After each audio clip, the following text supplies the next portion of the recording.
जी के aspirant channel पर आपका स्वागत है। आज की हमारी क्लास होने वाली भारतीय संविधान की प्रमुख विशेषताओं से संबंधित 20 महत्वपूर्ण क्वेश्चनों से संबंधित। तो आइए स्टार्ट करते हैं। हमारा फर्स्ट क्वेश्चन है कि भारत का संविधान किस प्रकार का संविधान है। ऑप्शन ए है कठोर एवं लचीला, ऑप्शन बी है लचीला, ऑप्शन सी है कठोर एवं लचीला और ऑप्शन डी है अलिखित। तो बताएं क्वेश्चन नंबर 1 का आंसर क्या होगा। तो आप बताएं। तो क्वेश्चन नंबर 1 का आंसर है आपका ऑप्शन सी, है ना, कठोर व लचीला दोनों, ठीक है ना। इसके बाद में हम बात करेंगे इसके व्याख्या की कि कठोर व लचीला दोनों है। कुछ संशोधन इसमें सरल हैं, कुछ कठिन है, इसलिए हमारा संविधान मिश्रित प्रकृति का है। क्वेश्चन नंबर 2 है कि भारत का संविधान किस शासन प्रणाली को अपनाता है। ऑप्शन ए है राष्ट्रपति शासन, ऑप्शन बी है संसदीय शासन, ऑप्शन सी है राजशाही शासन, ऑप्शन डी है प्रत्यक्ष लोकतंत्र। तो बताएं क्वेश्चन नंबर 2 का आंसर क्या होगा। क्वेश्चन नंबर 2 का आपका आंसर है बी, संसदीय शासन, है ना। क्या है, संसदीय शासन आपका इसका आंसर होगा। तो कार्यपालिका हमारी संसद के प्रति उत्तरदायी होती है और प्रधानमंत्री इसका वास्तविक प्रमुख होता है ना। इस प्रकार इसलिए हमारा ये शासन संसदीय शासन होता है। क्वेश्चन नंबर 3 है कि भारत किस प्रकार का राज्य है। ऑप्शन ए है एकात्मक, ऑप्शन बी है संघीय, ऑप्शन सी है संघीय विशेषताओं वाला एकात्मक, ऑप्शन डी है धार्मिक। तो बताएं इसका आंसर क्या होगा। पॉज करें और एक बार सोचें। तो इसका आंसर है हमारा सी, है ना, एकात्मक विशेषताओं वाला संघीय विशेषताओं वाला एकात्मक राज्य हमारा है। यह शासन हमारा है यहाँ पे भारत में। तो ये ध्यान रखेंगे आप, क्योंकि केंद्र इसमें मजबूत होता है और राज्य को भी शक्तियाँ प्राप्त होती हैं, लेकिन हाँ केंद्र की मजबूत स्थिति होती है। क्वेश्चन नंबर 4 है कि भारत का संविधान कैसा है। ऑप्शन ए है छोटा, ऑप्शन बी है अलिखित, ऑप्शन सी है विश्व का सबसे लंबा लिखित संविधान, ऑप्शन डी है असंगठित। तो बताएं इसका आंसर क्या होगा। खोज करें और बताएं। तो क्वेश्चन नंबर 4 का आंसर है आपका सी, है ना, विश्व का सबसे लंबा और लिखित संविधान हमारे पास में है। इसकी व्याख्या देखते हैं कि ये कई विस्तृत परिधान इसमें शामिल हैं और कई स्रोतों से ये उद्धृत है, मतलब कई सारे सोर्स हैं, हमने विश्व के कई संविधानों से इसमें बहुत सारे प्रावधान लिए हैं, तो इसलिए ये विश्व का सबसे लंबा और लिखित संविधान हो जाता है। क्वेश्चन नंबर 5 है कि भारत ये संविधान में नागरिकता किस प्रकार की है। तो ऑप्शन ए है द्वैध, ऑप्शन बी है एकल, ऑप्शन सी है प्रांतीय, ऑप्शन डी है अंतर्राष्ट्रीय। तो बताएं क्वेश्चन नंबर 5 का आंसर क्या होगा। क्वेश्चन नंबर 5 का आंसर है एकल, है ना। हमारे यहाँ पे एकल नागरिकता है, दो नागरिकता नहीं है ना, प्रांतीय अंतर्राष्ट्रीय स्तर पर इस प्रकार की नागरिकता नहीं है, केवल हमारे यहाँ पे एकल नागरिकता प्रदान की जाती है। पूरे देश के लिए एक समान नागरिकता है हमारे यहाँ पे, और राज्यों को अलग से नागरिकता प्रदान नहीं की गई है, ठीक है। मौलिक अधिकार किस भाग में शामिल है। क्वेश्चन नंबर 6 है हमारा कि मौलिक अधिकार किस भाग में शामिल है। तो बताएं। ऑप्शन ए है भाग सेकंड, ऑप्शन बी है भाग थर्ड, ऑप्शन सी है भाग फोर्थ, ऑप्शन डी है भाग 5 या 5th। तो बताएं इसका आंसर क्या होगा 6 का। तो 6 का आंसर है आपका सी, है ना। क्या है, सी, सी आपका आंसर है। तो सी में क्या है कि अधिकारों की इसमें गारंटी मिलती है भाग 3 के माध्यम से, और न्यायालय इन्हें लागू कर सकता है, न्यायालय में परिवर्तनीय माने जाते हैं। क्वेश्चन नंबर 7 है कि राज्य के नीति निर्देशक तत्व यानी कि डीपीएसपी किस देश से लिए गए हैं, मतलब किस देश से प्रभावित है, यहाँ प्रेरित हैं। तो ऑप्शन ए है ब्रिटेन, ऑप्शन बी है आयरलैंड, ऑप्शन सी है अमेरिका, ऑप्शन डी है जापान। तो इसका आंसर क्या होगा बताएं। तो इसका आंसर है आपका ऑप्शन बी है ना, आयरलैंड। आयरलैंड से प्रभावित है, ठीक है ना। तो आयरलैंड है, यहाँ से ये डीपीएसपी लिए गए, राज्य को एक कल्याणकारी दिशा देते हैं और न्यायालय द्वारा ये परिवर्तन नहीं होते, जैसे कि परिवर्तन कौन होते हैं, आपके फंडामेंटल राइट, वैसे राज्य इनको फोर्सफुली लागू नहीं करवा सकता है। क्वेश्चन नंबर 8 है कि मौलिक कर्तव्य किस संशोधन से जोड़े गए हैं। तो बताएं आप। ऑप्शन ए है आपका 24वां, ऑप्शन बी है 42वां, ऑप्शन सी है 44वां, ऑप्शन डी है 52वां संविधान संशोधन। तो बताएं क्वेश्चन नंबर 8 का आंसर क्या होगा। तो इसका आंसर है ऑप्शन बी, 42वां संविधान संशोधन, ठीक है। इसके माध्यम से हमने मौलिक कर्तव्य जोड़े थे और ये हमने जोड़े थे स्वर्ण सिंह समिति की जो अनुशंसा है उसके आधार पर हमने प्रारंभ में 10 कर्तव्य जोड़े, लेकिन बाद में जो 14 वर्ष तक के बच्चों को एजुकेशन का राइट दिया है उसको मिला करके जो एजुकेशन का अधिकार आपको आरटी के तहत मिला है, तो हमारे 11 ये मौलिक कर्तव्य हो जाते हैं। क्वेश्चन नंबर 9 है कि संविधान की प्रस्तावना किस देश से प्रभावित है। तो इसमें आपका ऑप्शन ए है ब्रिटेन, ऑप्शन बी है अमेरिका, ऑप्शन सी है इटली, ऑप्शन डी है रूस। तो बताएं क्वेश्चन नंबर 9 का आंसर क्या होगा। तो हमारी जो प्रस्तावना है वो अमेरिका से प्रेरित है। किससे? अमेरिका से। ध्यान रखेंगे किससे है? अमेरिका से। तो जैसे कि हमने हमारे संविधान में लिखा है कि we the people of India, है ना, कि हम भारत के लोग, ये अवधारणा है ये अमेरिका के संविधान से प्रेरित है। प्रस्तावना संविधान की आत्मा कही जाती है। क्वेश्चन नंबर 10 कि भारत किस प्रकार का राज्य है।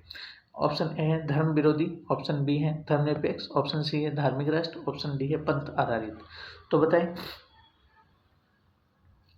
तो इसका आंसर है आपका बी, है ना, धर्मनिरपेक्ष हमारा देश है। क्वेश्चन नंबर 10 का आंसर होगा बी, है ना। हाँ, तो क्योंकि यहाँ पे राज्य के सामने सभी धर्म क्या होते हैं? समान होते हैं और राज्य किसी धर्म को ऐसे मान्यता नहीं देता है कि राष्ट्रीय धर्म ये है ना, सभी धर्मों को समान मान्यता दी जाती है, इसलिए हमारा राष्ट्र धर्मनिरपेक्ष राष्ट्र है।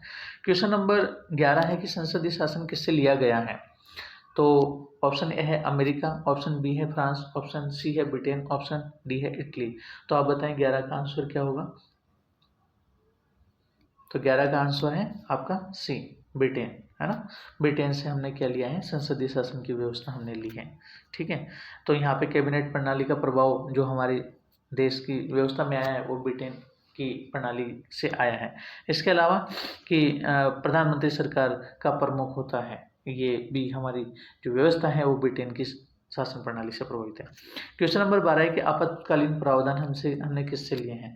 तो आपके पास ऑप्शन है ए है जर्मनी, ऑप्शन बी है अमेरिका, ऑप्शन सी है ब्रिटेन, ऑप्शन डी है रूस। तो इसका आंसर क्या होगा आपका? क्वेश्चन नंबर 12 का आंसर बताएं। इसका आंसर है जर्मनी। क्या है? जर्मनी। जर्मनी के जो वाइमर आपका संविधान है उससे प्रभावित है ना। आपातकालीन प्रावधान 3 प्रकार के आपातकाल हमारे संविधान में मौजूद हैं, जो आपके अनुच्छेद 352, अनुच्छेद 356, अनुच्छेद 360 के अंतर्गत हमारे संविधान में उनको अंगीकृत किया गया है। और क्वेश्चन नंबर 13 है कि मौलिक अधिकारों का प्रवर्तन कौन करता है। तो ऑप्शन ए है संसद, ऑप्शन बी है राष्ट्रपति, ऑप्शन सी है सर्वोच्च व उच्च न्यायालय, ऑप्शन डी है प्रधानमंत्री। तो बताएं मौलिक अधिकारों को कौन लागू करवाता है। तो वो है आपका ऑप्शन नंबर सी, जो आपका सर्वोच्च और उच्चतम न्यायालय है वो इनको प्रवर्तन करवाते हैं। तो ये रिट जारी कर सकते हैं दोनों ही न्यायालय और इसके माध्यम से नागरिकों के अधिकारों को संरक्षण मिलता है। क्वेश्चन नंबर 14 है कि न्यायपालिका का ढांचा कैसा है। तो ऑप्शन ए है अलग अलग, ऑप्शन बी है एकीकृत, ऑप्शन सी है दोहरा, ऑप्शन डी है तिहरा। तो न्यायपालिका का ढांचा कैसा है? नंबर 14 का आंसर बताया। तो इसका आंसर है बी, है ना, एकीकृत। क्या होगा इसका आंसर? एकीकृत। एकीकृत हमारा ढांचा है न्यायपालिका का, तो ये ध्यान रखेंगे। शीर्ष पर सुप्रीम कोर्ट है और बाद में उसके नीचे बाकी जैसे कि हाई कोर्ट है, फिर आपके डिस्ट्रिक्ट कोर्ट है ना, जिसे ट्रायल कोर्ट भी बोलते हैं। और पूरे देश में एक ही शासन प्रणाली हमारे यहाँ कोर्ट की पाई जाती है। तो इस प्रकार से एकीकृत न्यायिक व्यवस्था है हमारे देश में।